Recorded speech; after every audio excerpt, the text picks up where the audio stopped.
Hi, it's Phoenix Genesis. Today I want to talk about gloves for the Pacific Crest Trail.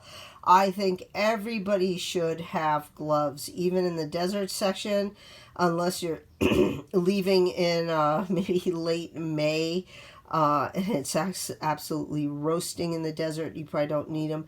But otherwise, I've always enjoyed using gloves on the PCT, and I have a variety of different types of gloves. But for people who don't have a lot of money, or just want to be conscious of stretching your money so you can get all your gear, especially if you're new to through hiking and you may not even decide you like it and you quit after the first 20 miles and go home and never hike again, you don't want to have all this expensive gear that you may never use. So gloves don't have to be expensive. And if also with inexpensive gloves, you can just, if you decide you don't need the gloves, you can ship them up to yourself or just drop them in a hiker box, and you're like, oh no, I'm not dropping off 20, 30, 40, $50 gloves that I'm going to regret.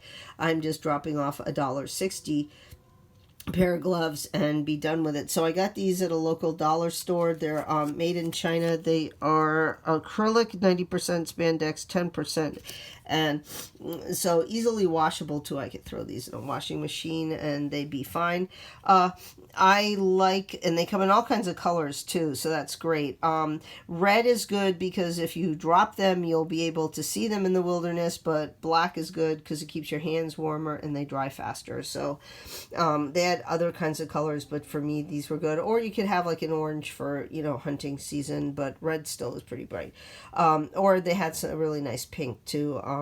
That would suffice for that. So I like these because they're very, very thin. And like my socks, I like them thin. I like to have feeling in my hands and feet. I don't like to have bulk, especially with using now my wonderful new Rovivon flashlight.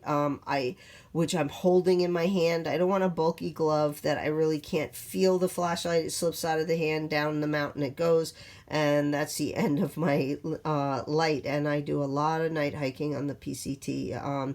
It's been so much better. I carry less water. I can see different types of things I don't see. Hike a little farther to get a better place to sleep at night. All kinds of advantages.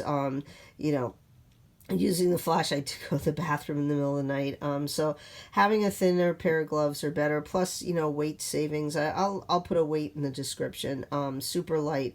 And I really feel that every area of your body should be covered because you just don't know. Even if you start in late May, if you're not a super fast hiker, you're still you could finish in like mid-October in Canada.